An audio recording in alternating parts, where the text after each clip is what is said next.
फाल्गुन मास के कृष्ण पक्ष विजया एकादशी के बारे में आप बताए और अब कृपा करके हमें फाल्गुन मास के शुक्ल पक्ष के बारे में भी बताइए कि उस एकादशी का महात्म क्या है और उसका नाम क्या है। भगवान श्री कृष्ण बोले कि हे महाभाग, धर्मनंदन सुनो, तुम्हें इस समय वह प्रसंग सुनाता हूं जिसे राजा मांधाता के पूछने पर महात्मा वशिष्ठ ने कहा था। और फाल्गुन मास की एकादशी का नाम आमलक एकादशी, इसका पवित्र व्रत विश्वलोक की प्राप्ति करने वाला है। इसका नाम है आमलक एकादशी। मांधाता ने पूछा कि हे श्रेष्ठ, आप आमलक यह एकादशी कब उत्पन्न हुई अभी मुझे बताइए और कैसे उत्पन्न हुई, किस कारण से। वशिष्ठ जी ने कहा कि हे महाभाग सुनो, पृथ्वी पर आमलक की उत्पत्ति किस प्रकार हुई यह बताता। आमलक की महान वृक्ष है जो सब पापों का नाश करने वाला है। भगवान विष्णु के थूकने पर उनके मुख से चंद्रमा के समान कांतिमान एक बिंदु प्रकट हुआ और वह बिंदु पृथ्वी पर गिरा। उसी से आमला, आमलक जो कहा जाता है, यानी कि आंवले का महान वृक्ष उत्पन्न हुआ। यह सभी वृक्षों का आदि भूत कहलाता है। इसी समय समस्त प्रजा की सृष्टि करने के लिए भगवान ने ब्रह्मा जी को उत्पन्न किया और उन्हीं से इन प्रजाओं की सृष्टि हुई। देवता, दानव, गंधर्व, यक्ष, राक्षस, नाग तथा निर्मल अंतःकरण वाले महर्षियों को ब्रह्मा जी ने जन्म दिया। उनमें से देवता और ऋषि उस स्थान पर आए जहां विष्णु या आमलक का वृक्ष था। महाभाग, उसे देखकर देवताओं को बड़ा विस्मय हुआ। वे एक दूसरे पर दृष्टिपात करते हुए उत्कंठा पूर्वक उस वृक्ष की ओर देखने लगे और खड़े खड़े सोचने लगे कि वृक्ष यानी पाकर आदि वृक्ष तो पूर्व कल्प की ही भांति है, जो सब के सब हमारे परिचित हैं, किंतु इस वृक्ष को हम नहीं जानते, किसी ने देखा ही नहीं था, उसको जानते कहां से। उन्हें इस प्रकार चिंता करते हुए देख आकाशवाणी हुई, यह सर्वश्रेष्ठ आमलक का वृक्ष है, यानी आंवले का वृक्ष है, जो विष्णु को प्रिय है। इसे स्मरण मात्र से गोदान का फल मिलता है और स्पर्श करने से इसके दुगुना फल, भक्षण करने से तिगुना पुण्य प्राप्त होता है। इसलिए सदा प्रयत्न पूर्वक आमलकी का सेवन करना चाहिए। यह सब पापों को हरने वाला है, वैसो वृक्ष बताया गया है। यह संस्कृत में इसको धात्री फल भी कहा जाता है और यह सभी पापों को हरने वाला है। यह भगवान विष्णु को बहुत अति प्रिय है। इसके मूल में विष्णु, उसके ऊपर ब्रह्मा, स्कंद में परमेश्वर भगवान रुद्र, शाखाओं में मुनि, टहनियों में देवता और पत्तों में वसु, फूलों में मरुदगण तथा फलों में समस्त प्रजापति वास करते हैं। आमलक की सर्वदेवमयी बताई गई है। यह जो आमलकी है यानी आंवला, यह सर्वदेवमयी बताई गई है। अतः विश्व भक्त पुरुषों के लिए यह परम पूज्य। ऋषि बोले,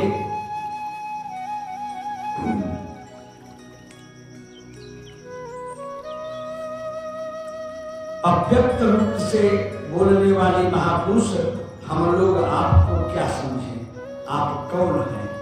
जब आकाशवाणी हुई तो जितने लोग वहां बैठे थे सब लोगों ने कहा कि हम लोग कैसे समझें आप कौन हैं? देवता है या कोई और, हमें ठीक ठीक बताइए। अच्छा, आकाशवाणी हुई जो पूर्ण भूतों के कर्ता और समस्त भुवनों के सृष्टा हैं, उन्हें विद्वान पुरुष भी कठिनता से देख पाते हैं। वही सनातन विश्वमय हूं। हाँ,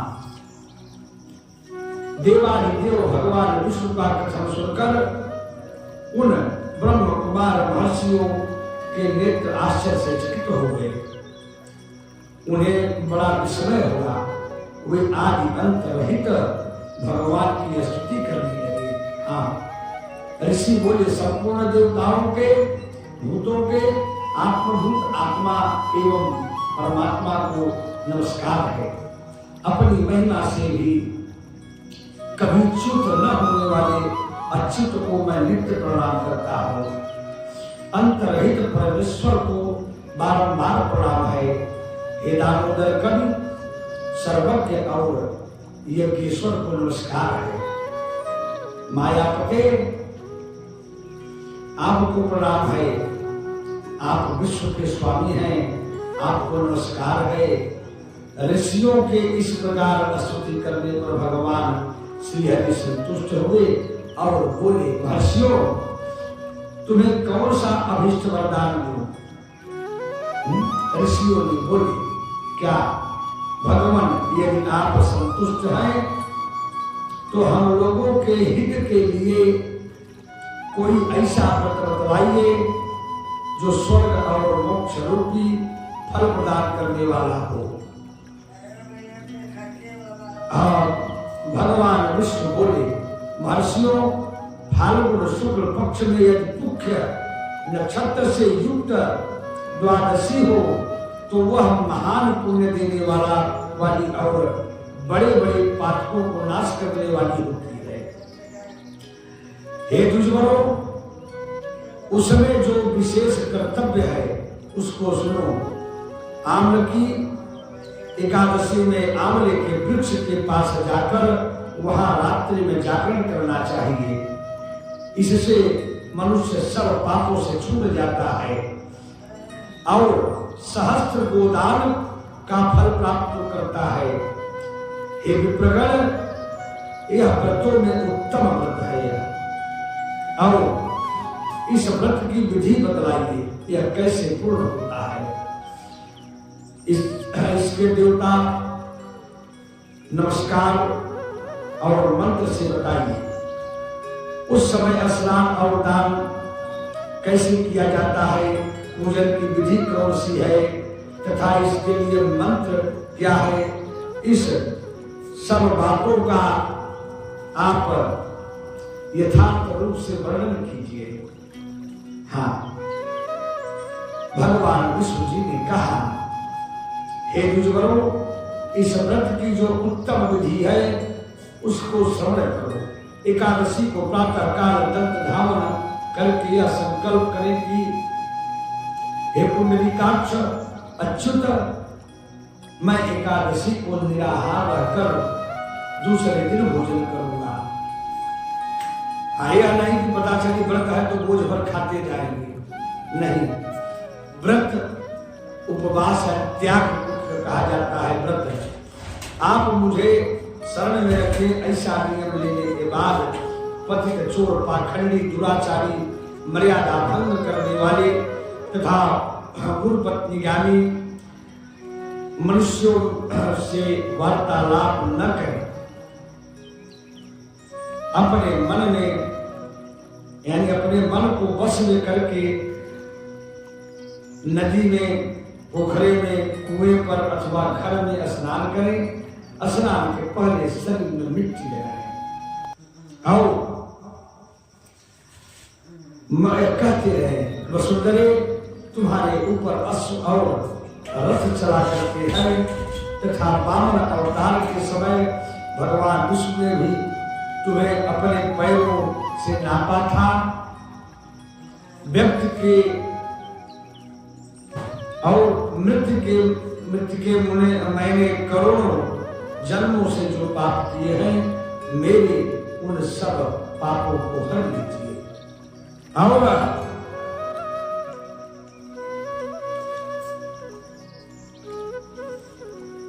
स्नान मंत्र स्नान करते समय बोलिए त्वं माता सर्वभूतानां जीवनं तत्तुरक्षकं स्वदेशोद्भक्त जनजातीनां रसानां पतये नमः। सनातोऽहं सर्व तीर्थेषु हृदप्रस्तव भवनेषु च नदीषु देव खातेषु इदं स्नानं तुमे भवेत्। जल की अधिष्ठात्री देवी माता तुम संपूर्ण भूतों के लिए जीवन हो, वही जीवन जो श्वेत जन और उद्भिज जात के जीवों को भी रक्षक है। तुम रसों की स्वामिनी हो, तुम्हें नमस्कार है। आज मैं संपूर्ण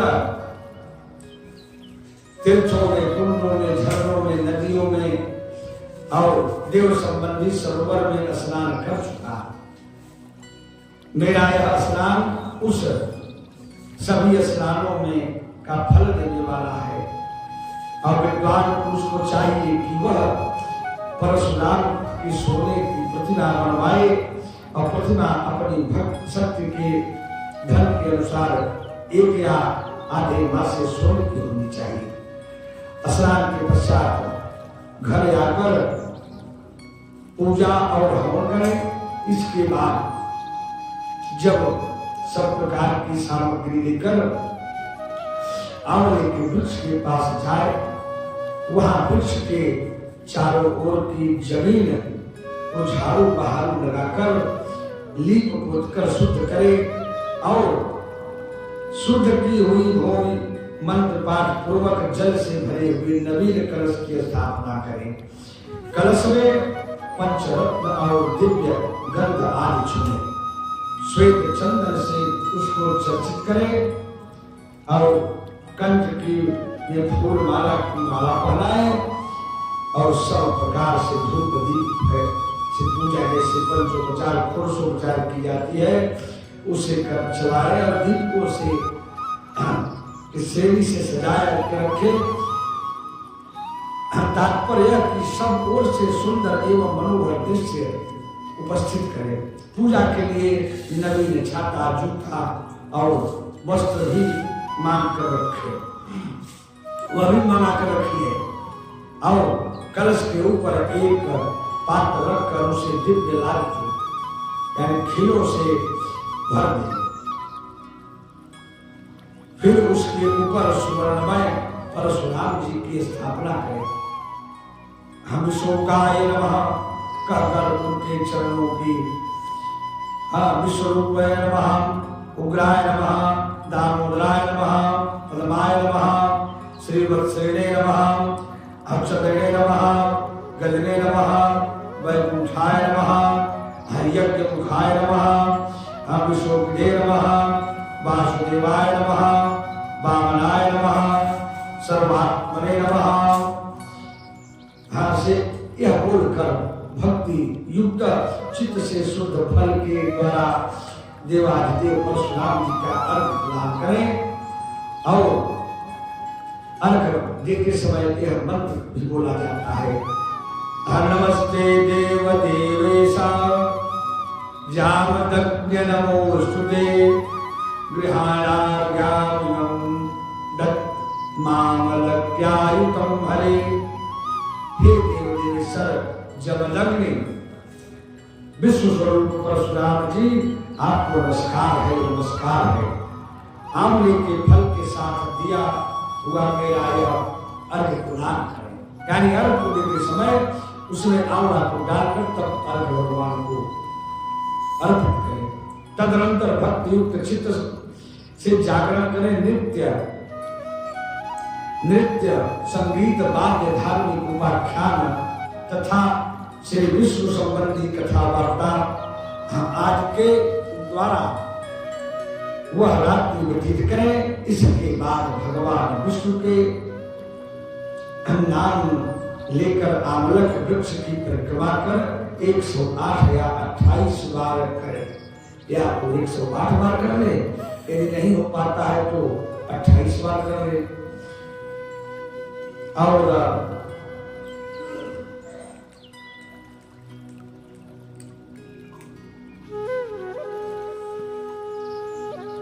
फिर सवेरा होने पर श्री हरि की आरती करें, ब्राह्मण की पूजा करें और वहां की सब सामग्री उसे निवेदित कर दे। परशुराम जी का कलश, 2 वस्त्र, जूता आदि सभी वस्तुएं दान कर दे और यह भावना करें कि परशुराम जी के स्वरूप में भगवान विष्णु मुझ पर प्रसन्न हो। तत्पश्चात आमलकी का स्पर्श करके उसकी प्रदक्षिणा करें और स्नान करने के बाद विधि पूर्वक ब्राह्मण को भोजन कराएं। तदनंतर कुटुंबियों के साथ बैठकर स्वयं भी भोजन करें। ऐसा करने से जो पुण्य प्राप्त होता है वह सब बतलाता और सुनो। पृथ्वी पर तीर्थों के सेवन से जो पुण्य प्राप्त होता है तथा सब प्रकार के दान देने से जो फल मिलता है वह सब उपयुक्त विधि से पालन करने से सुलभ हो जाता है। हाँ, और समस्त यज्ञों की अपेक्षा भी अधिक फल प्राप्त होता है और इसमें तनिक भी संदेह नहीं है। यह व्रत सब व्रतों में उत्तम है और इसका मैंने तुमको पूरा वर्णन किया है। और वशिष्ठ जी कहते हैं, वशिष्ठ भगवान राम के वंशज गुरु थे। वशिष्ठ जी कहते हैं कि हे महाराज, इतना कहकर देवेश्वर भगवान विष्णु वही अंतर ध्यान हो गए। तत्पश्चात उन समस्त महर्षियों ने उक्त व्रत का पूर्ण रूप से पालन किया। हे देवश्रेष्ठ, इसी प्रकार मैं तुम्हें भी इस व्रत का अनुष्ठान करने को मैं कहता हूं। भगवान श्री कृष्ण कहते हैं कि युधिष्ठिर, यह दुर्धर्ष व्रत मनुष्य को सब पापों से मुक्त करने वाला है। और मैं भी सबसे जरूर कहूंगा कि यह जो एकादशियां आती है बीच में, 15 दिन के बाद एक एकादशी आती है और यह व्रत सबको करना चाहिए। हाँ, जरूर करिए व्रत। एकादशी सब व्रतों में अति उत्तम व्रत होता है, इसलिए इसका व्रत हर प्राणी को करना चाहिए। एकादशी व्रत करने से हमारे भगवान विष्णु के द्वारा, केशव के द्वारा यह बताई गई है। एकादशी का महात्म कहा अलग अलग बताया गया है सबके बारे में। तो जरूर ये मैं कहूंगा कि आप सब लोग एकादशी का व्रत कीजिए। एकादशी व्रत सभी प्राणियों के लिए है, एक के लिए नहीं। तो व्रत करिए। श्याम रामचंद्र की जय, श्री वृंदावन बिहारी लाल की जय, उमापति महादेव की जय, हनुमान जी महाराज की जय, पवन सुत हनुमान की जय, आदि शक्ति जगत जननी जगदम्बे मातु की जय, गंगा मैया की जय, जमुना मैया की जय, सरयू मैया की जय, त्रिवेणी मैया की जय, प्रयागराज धाम की जय, अक्षयवर धाम की जय। और गंगाधर धाम की जय, बाबा विश्वनाथ की जय, विंध्यवासिनी मैया की जय, ग्राम देवता की जय, ग्राम देवी की जय, श्री व्यास जी महाराज की जय, सुखदेव जी महाराज की जय, बाबा गोस्वामी तुलसीदास जी महाराज की जय। अपने अपने माता पिता की जय, गौ माता की जय, भारत माता की जय, सबकी जय जयकार।